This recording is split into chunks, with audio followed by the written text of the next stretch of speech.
Today on the Humanistic Resources Show, we're going to be talking about how employers can support working parents. You won't want to miss this.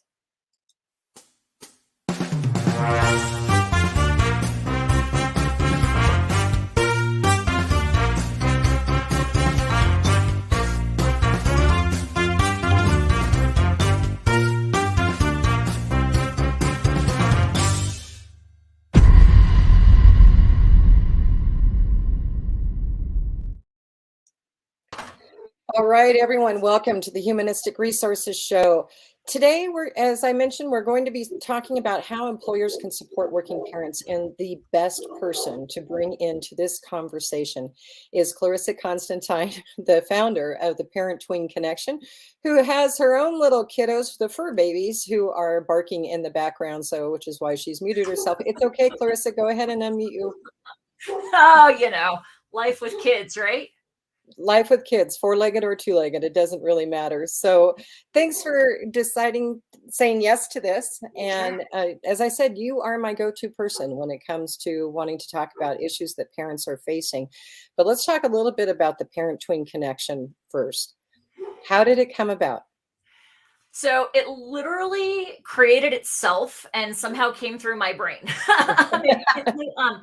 Short version, I had a rough relationship with my mom. My husband had his own challenges as a youngster and coming up, as a young adult. And we've both worked with kids for a long time. I've been an SAT and ACT coach for 25 years. He's been a teen mentor and youth sports performance coach for 12 or 13 years.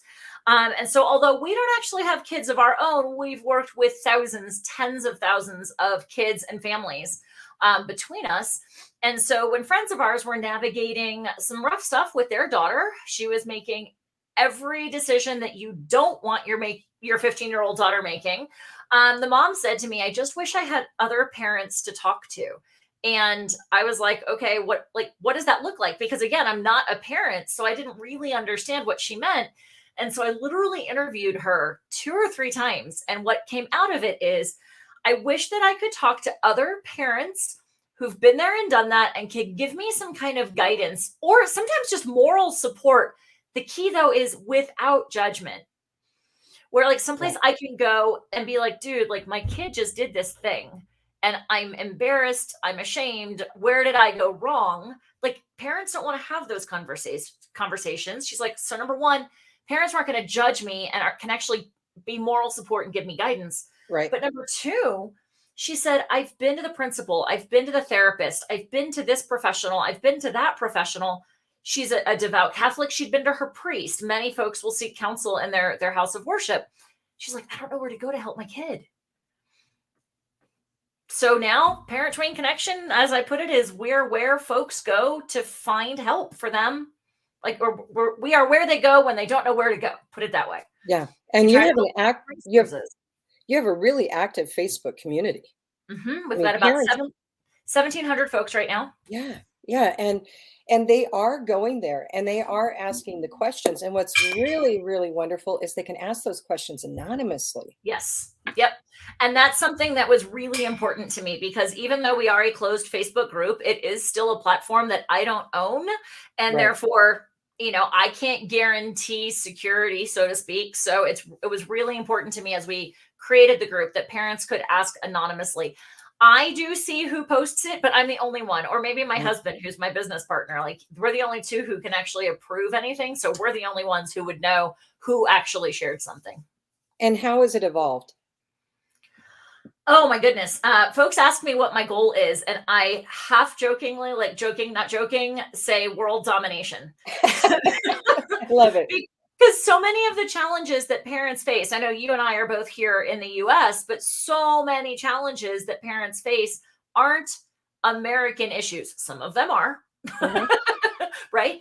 But, talking to kids about safe sex, talking to kids about depression, anxiety, mental health, physical health, drinking, drugs, whatever their next steps in life are, getting them to and through 18 is not an American thing. It's a human condition. So we have the Facebook group. We have a community for a membership community for parents. We have a membership community for professionals who work with teens, tweens, and families, and we work to integrate them and introduce them. We also, as of the holidays this last year, are 501c3 approved. We've got our nonprofit status. So, it's one thing to introduce families to the professionals and whatnot and be like, here's people who can help. And then so often, and this is going to tie into our next topic, money just isn't available. There's still a financial gap to get access to resources. So that's the mission of the foundation, is to bridge that financial gap. And then probably by the end of this year or next year, we will be launching local communities. Everything that we have so far is virtual. And, we all saw that we can survive virtually. Thank you, right. COVID. But there is absolutely something to be able to sit down over a glass of water or a glass of wine with another parent or with a professional and just be like, hey, let's just talk real talk here in person without it being virtual. So I think it's absolutely fantastic. So you have some tips, tricks, hacks, whatever it may be, for employers who have working parents. I mean, this is almost every workplace, right? But there are some unique challenges for those who are parenting that employers should be aware of, and some resources that they can turn to. So where do you want to go?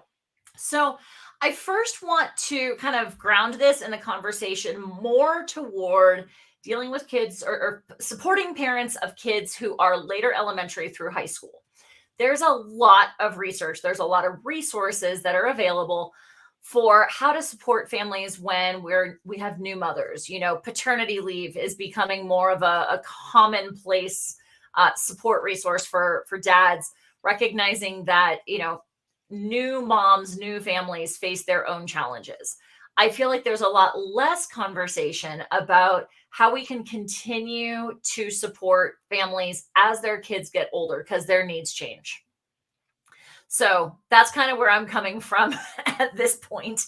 The first one that comes up, and I can see that in a lot of ways it's going to be more critical when the kids are younger, but flexibility is the number one thing I hear from parents, both moms and dads.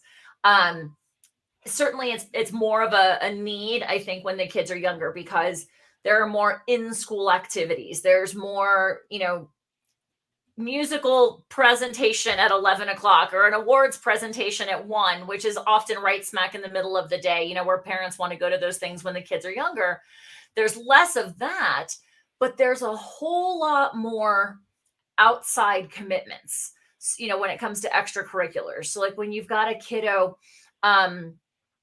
some high schools, like I know Chaparral High School here in the Parker, Colorado area, has a great program with their feeder middle schools, where the kids who are in band in middle school can march with the high school band. Like, it's a great opportunity for the middle schoolers, and it's a great feeder program for the high school band, right?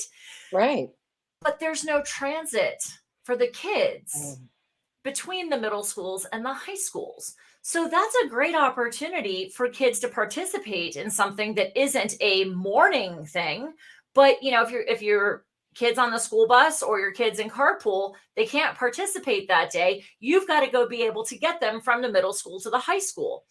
Oftentimes we're talking about families needing to, get kids to commitments at god awful early hours, whether like Boy Scout trips. One of my closest friends has both of her kids are in Boy Scouts, and she dropped one of her kids off at 3 o'clock in the morning on Friday, because that's when they had to leave to get to wherever the heck northern Minnesota that they're going, right? So she's at the parking lot at 3 o'clock in the morning, but then she's got to be ready for work at 7. Thankfully, her employer is like, dude, get your work done. If you sleep until 8 to get some extra sleep so that you're functional by 9, she's got a really good employment situation. But there's a lot of employers, and we're seeing this especially in return to work post-COVID. No, you have to be in the office, or if you are working from home, you have to be logged in at X o'clock, these types of things. And I know you can speak to this, having raised some kids of your own, right? That had to be a challenge back then, because you weren't doing Define Wellness and all that all the time that they were younger. I was lucky in that my husband was a stay-at-home father. So while I was out, and I was traveling a lot during the time when they were really, really young, So it was up to him to do it all, as well as managing the needs of his father, we lived with his parents, or they lived with us. I'm not sure which one you want to call it, because his father had Alzheimer's. And Hmm. so he had this older Alzheimer's patient dealing with the young kids. And so it was a challenge for him, absolutely. But, I was there for the activities that I could participate in. And thankfully, I was self employed, so I could just block off the time and go. But if you're an employee of a company, you may not have that time or the flexibility. So Right. your number one key that you're saying is for the employer is to allow flexibility in the schedule Hmm. somehow, whether it be flex time or make it up or be able to use hopefully there's unlimited paid time off, whatever it may be. Right. Right. And I think it's also flexibility in in some industries there's there has to be a quick turnaround, right? Like if you're building a building, or you're an accountant and it's the last, it's April 12th or something, right? Like there's times that the things that need to be done are time sensitive. And then there are also times where I think it's some managers are just expected to be done immediately, but going like, hey, this is a little bit more of a longer term project, or can it get done in the next week? When do you think it can get done? Like, what's your Mhm. expectation? That gives the employee the flexibility to be like, look, I know I'm not going to be able to work on it tonight when I get home from work. Cause a lot of people do that, right? They take their laptops home and work at night. But like my kid's got a band concert tonight. So I know I'm not going to be able to do it tonight. So I'm going to need tomorrow or whatever, like helping to, some flexibility and going, can it be done by Friday, or do we need to wait until Monday at noon? Something like that. So it's flex time, flex scheduling, flex locations. Yeah. A friend of mine's kiddo is in a traveling baseball team. She can have as many as 4 and 6 baseball games on a weekend, but she's also like, I can work from my phone. So if I Right. need to sit there and do something on my phone, I can catch up on emails. I can do those things. So again, recognizing like the old way of work isn't the old way of work. It isn't the new way of work. Put it that way. Right. And the benefits to an employer who allows that flexibility are huge. Mhm. You're going to get that loyalty from that employee. They're not going to jump ship for 25 cents more an hour or something because they get that flexibility from their employer. Absolutely. Well, and because trust earned goes both ways. Yeah. Right? Employers, I think, tend to have well, I hired you, I'm paying your paycheck, even if it's subconsciously, right? I'm the one with the goods, so to speak.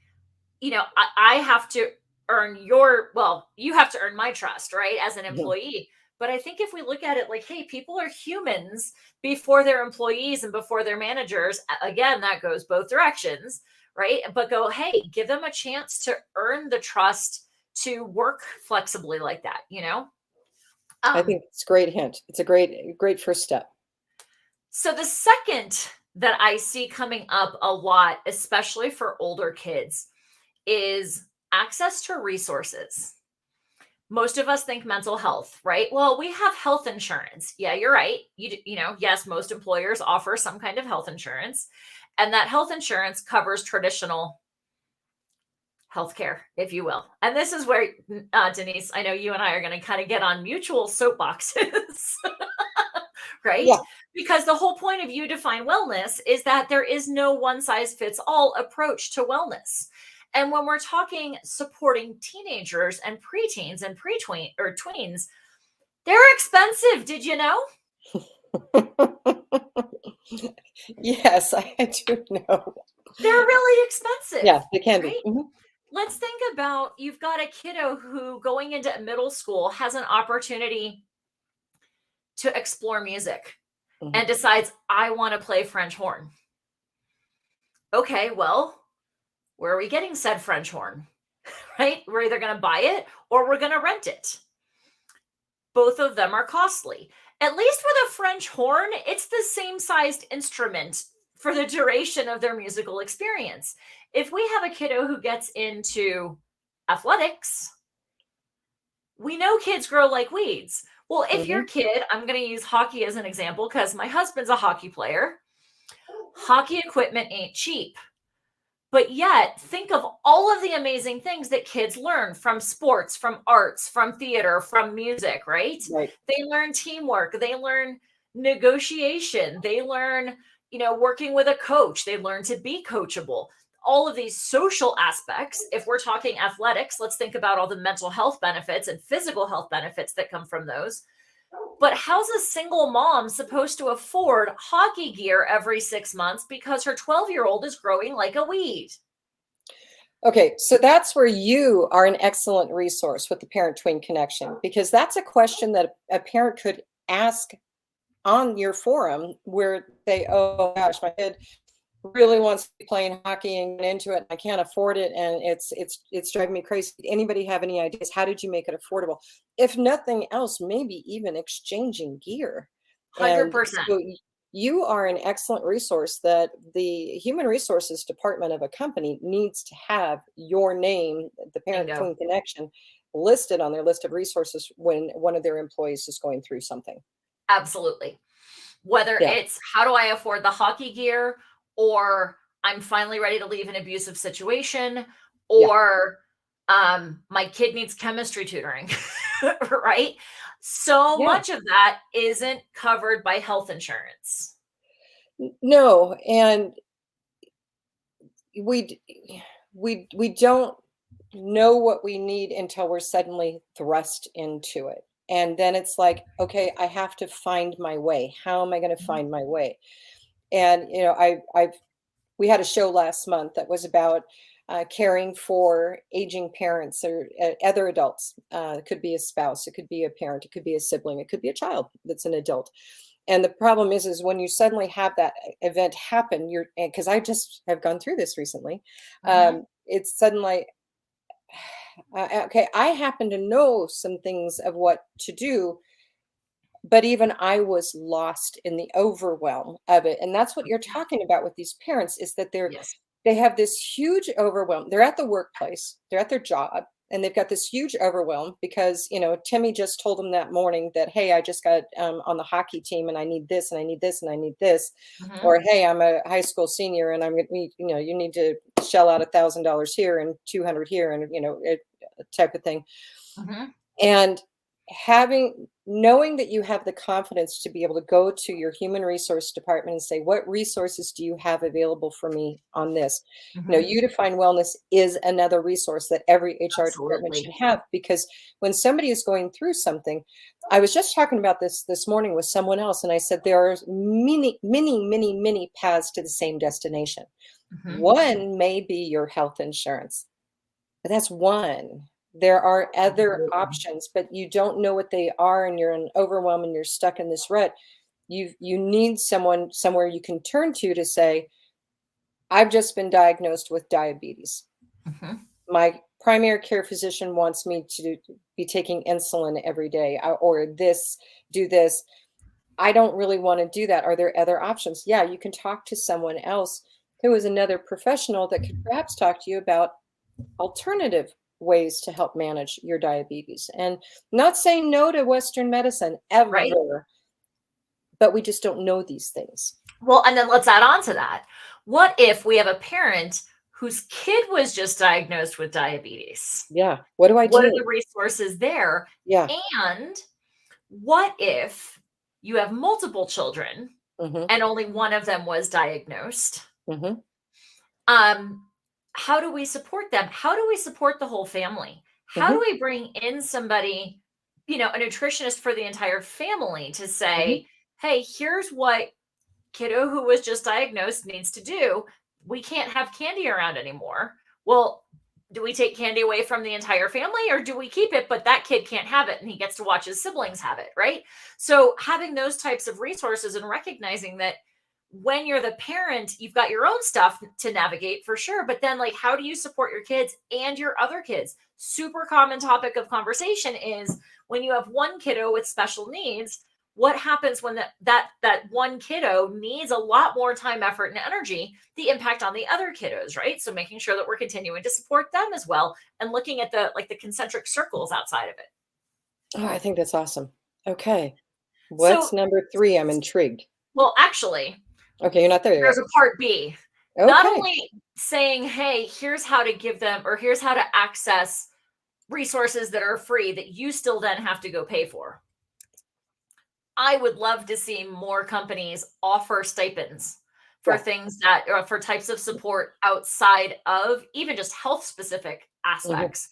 You know, if you've got a kiddo who's looking to go to college, but they don't know where they want to go, they don't know what they need to do, a college admissions professional could be a really significant resource, and it could save the family tens of thousands of dollars by helping the kid get into the right fit school and by helping them get scholarships and such. Why wouldn't we support them with a, a $2,000 a year family education stipend, something like that, or a stipend per kid, something of that variety? I'm really glad that you brought that up. There are some things happening in the marketplace. There are these things now called LSAs. You've heard of HSAs and FSAs and all those. There's now an LSA, and it's called a lifestyle savings card. And they are starting to come out into the marketplace. We are actually looking at it at Udefine Wellness as to another option where the employer gets to dictate what that, it's a debit card or a credit card, debit card, it's a card. But the employer gets to specify what it can be spent on. So all the employer would have to do in that particular situation is go into the administration platform of their LSA and allow for any spending for a college Education, college college. admission process. So it's not tax deductible. It's definitely after tax dollars that are being used for it, but it's a way for an employer to support employees by allowing them to choose how they're going to spend their dollars. Conversely, at Udefine Wellness, I do have somebody who could help with all of that, and that's you. You never know. But if an employer came to me or an employee came to me and said, hey, here's something that I need help with, but it's not in the 130 modalities that you have in your network, we'll go get it and put it in there so that those the benefits of the Udefine Wellness plan could actually be put into place for something like that. Because that's all wellness too. It is. Think, how is that wellness? It's called financial wellness. It's one of the 8 dimensions. Let's throw another one in there that might blow a couple of minds. I think legal aid is wellness. Yes. I know you and I have had conversations about families navigating an array of legal aspects, whether it's divorce. Divorce is considered an adverse childhood experience, right? And the more ACEs we have, the higher the risk of mental health challenges down the road, right? Divorce. How can we find an attorney, not only for our own well-being, but for our kids, to mitigate the impact of this impending adverse childhood experience, right? We've talked about families looking for support, finding powers of attorney, recognizing that when your kiddo turns 18, you are no longer their legal guardian. They are a legal adult. And if they end up in the hospital for an unfortunate circumstance, you are not guaranteed a phone call. Not only that, you can't speak up unless you have the legal paperwork. Correct. It's extremely frustrating. These are all valid points, and these are points of resources, because again, when an event happens, that employee is now immediately on overwhelm, and they can't do their job effectively. Well, and then on top of that, back to the financial side of it, like I said, both free resources and an LSA or LSSA or some other kind of stipend and support. The financial overwhelm of, my kid just got caught shoplifting and now is being charged, and I can't afford a criminal defense attorney. That's, you want to talk overwhelm. Yeah. Oh yeah. Legal problems with kiddos happens. And unfortunately, I have been down that path, that. And yeah, it's a shock. First of all, I can't believe my kiddo did this. But then there's other things that go into it, because you now have counseling that has to go on with it too, because you have to have some counseling. There's a lot of mental stuff that's going on there at the time, but you've got the legal and yeah, I can't afford an attorney, and am I going to trust the court appointed attorney? Thankfully, in our particular case, we had a great attorney to be able to step in with us, and a juvenile justice system who wanted to support the child as opposed to Mhm. um, worse. Condemn But them. you know, you don't know these things. Yeah. So and the human resources department should not be responsible for creating all these resources, No. but to have resources to be able to hand out to an employee to say, I don't know if these people can help you, but here you might want to try this. And that's You the know, key, right? yeah, but the other thing is employees may not want to talk about it at work. They may not want their 100%. boss to know about it. Mhm. So having resources in a place or an access that they can know that they can turn to, like, okay, I'm just going to self-promote here. You define wellness. Yeah. People contact me and they don't want other people to know about what's going on in their life. Mhm. We have the resources. We can put them together with other people, whatever it may be. I don't Absolutely. know if it's the actual solution for them, but you know what? It's a start on that path. And what I think is also a not so quantifiable impact of being that person, Denise, is that somebody like with a person that you're helping at least goes, "Hey, somebody cared enough to try." Yeah. And I Yeah. think that's where, coming back to the humanistic approach of things, right? That like if we remember that our team members are humans and if we treat them as such, we're going to earn that loyalty and that trust that we talked about earlier on. And so, the more that we can support financially as well, I think is valuable. Yeah. So, Yeah. flexibility, resources, free and paid. Mhm. And the third one actually goes into, I know you're familiar with these, with the what I call the foundations of connection. Shameless plug. These are on our website if anyone wants to download a PDF. But these are what I feel are the basics of creating a connection with anybody. These actually came out of a conversation I had with myself. I said, why is it that your high school students, like your college bound SAT and ACT kiddos, often feel more comfortable talking to you about things than they do their own parents? And so I'll run through them quickly and then I'll talk about the two of them that I think play in the most here from an employer's perspective. So create a safe place. We kind of talked about that with like families not wanting to, or parents not wanting to talk about stuff at work. Observe, non-judgment, nod and smile, explore, challenge your truths, take your time, innovate, own your own story, and nurture. And so I really could have chosen any two of these. And as I was going through them and the thoughts going through my head, it was like, ooh, is it going to be that one or this one or the other one? Um,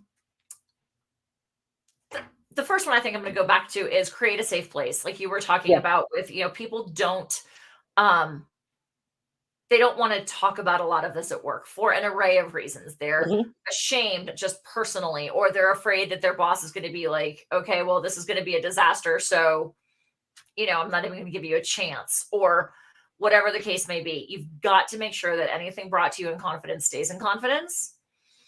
And that if there is any potential ramifications from peers, that you nip it in the bud. Because if we've got a parent in overwhelm for whatever reason, and their peers start talking about like, wow, what the heck? Denise was late today and she left early and she's left 4 times for phone calls. Snicker, snicker, snicker, snicker. Mhm. That is not a healthy environment. No. So that I think that has to be first and foremost. Like it's one thing, we're talking about the employer to employee relationship, but it's for better or for worse. Sometimes it's not all that different from managing behavior between your own children, Mhm. you You're right. know, and making sure that if you've got rules about confidentiality or you hear somebody spreading a rumor or talking, we need to be like, hey, Denise, I heard you saying such and such earlier. You need to be aware that's not okay. Bobby's going through something, like just knock it off. Like not obviously not in so many words, but like that's the idea of like we have to maintain that trust among peers as well. Yeah, or if even to say, when something starts going through your life that you're dealing with, you'll want the confidentiality as well. Absolutely. Um, and then I think the other one is challenge your truths. And I think this is probably more toward individual managers, but it's still a culture concept. Um, I remember a time when I had an employee who was going through some stuff and she hadn't shared with me. I was not her HR contact. I was her direct supervisor and she just hadn't gotten there yet.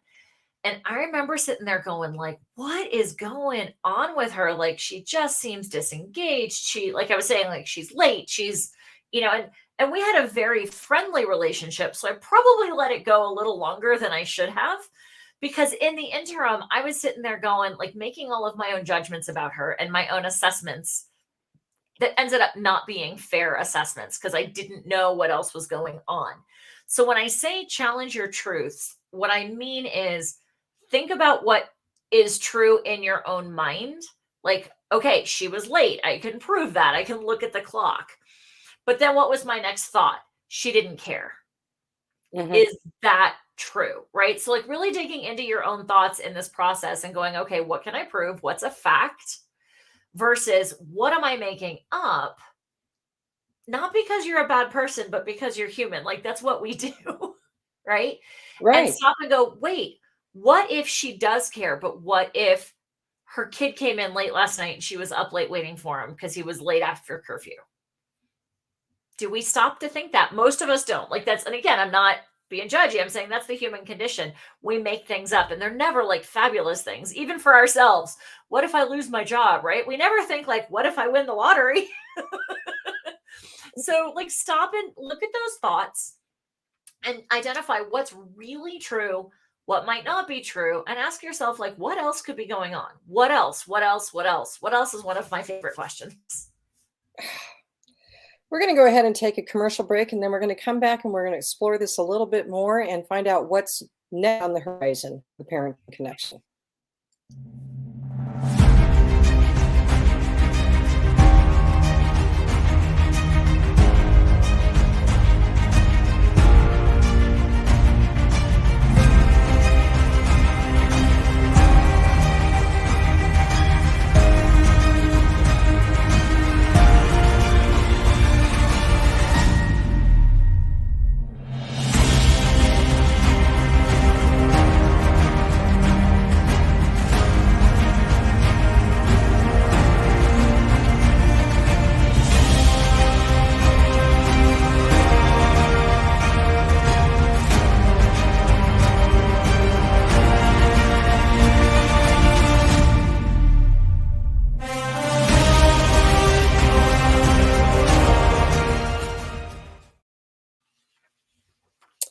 All right. So let's go back to those foundations of connections. How did you come up with those? I mean, I know you said all these different words, but it's brilliant. It's just a simple reminder of the steps of connecting with other people.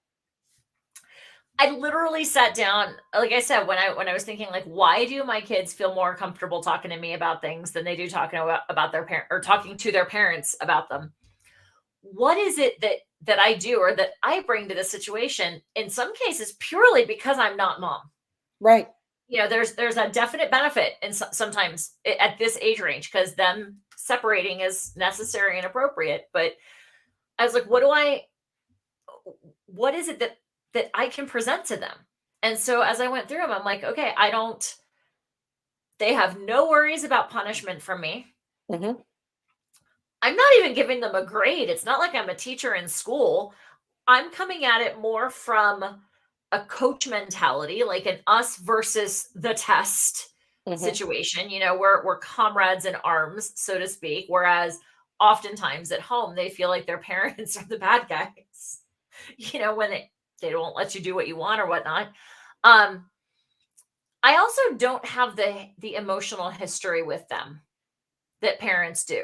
Hmm. You know, to your point earlier, like, well, I never imagined my kid would do this, or I can't believe my kid did, right?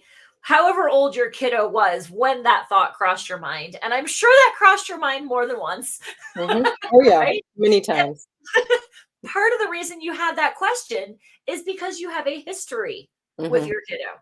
Yeah. You have an infinite number of interactions with that kiddo that have formed your perception of them and their perception of you. Speaking as the daughter, going back a few years, I remember being in a situation going, oh my God, my mom's going to kill me. Oh yeah. Right? Because I have an expectation of how she's going to respond to this circumstance because of the history of interactions we've had. As their coach, I don't have that. I work with them for 6 weeks, 8 weeks. And so because I don't have that, I don't have as much inherent judgment. And I can be like, wow, that sucks. And I can be more dispassionate in my response than a parent is going to be. How many times, after I can't believe you just did this, swear word, swear word, swear word, swear word, right? Mhm. I don't do that because Hmm. I'm like, wow, that sucks.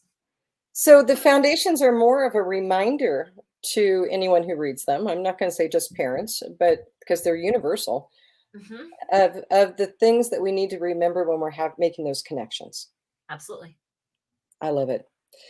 So what's the next step for the parent twin connection? You just came, I don't know if you're still in the middle of it or you just came off of it, but you've been going live with experts for days now. Weeks, in fact. Okay. Yeah, so with the nonprofit, the Parent Tween Foundation, I decided that I was going to do this harebrained idea aiming to interview 100 professionals between Mother's Day and Father's Day. I also forgot that that week leading up to Mother's Day was the week before the SAT. I also had some really big personal commitments in that time frame, but go big or go home. Right. So the goal was 100 professionals, with a goal that each of them would help us raise $100 each, so that we'd launch to $10,000 right off the bat. Go big or go home, and frequently fall short, and that's okay. We didn't make it to 100 speakers. We didn't make it to $10,000, but we had amazing conversations, whole lot of good information, a lot of really awesome people who have good stuff to share, but some of the common themes were pause and breathe, breathe again, let the emotion go through you, and then you can be rational. So I love that. So are these recorded that are accessible to people? they're actually here on LinkedIn, on the Parent Twin Connection LinkedIn page. They're also on our YouTube channel, and they are in our private Facebook group, and they will live there for eternity, Well, or that's at least awesome. until those disappear.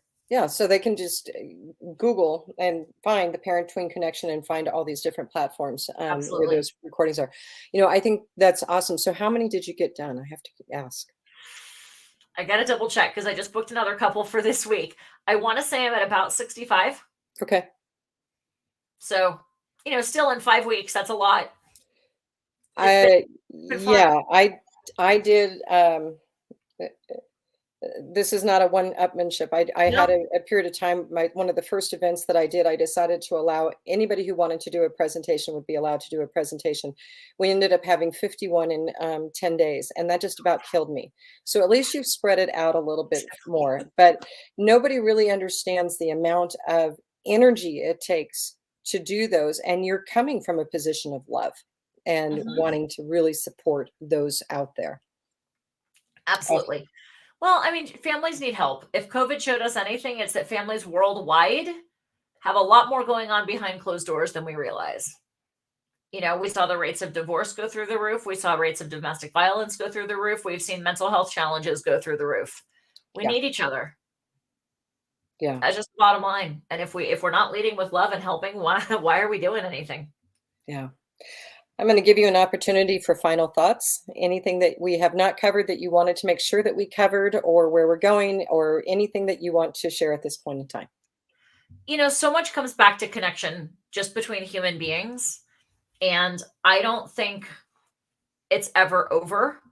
I think every day is a new chance to Mhm. try something different and approach things differently, and keep on keeping on. I'm going to add to that, and that there are a wealth of resources out Mhm. there if you just know where to look.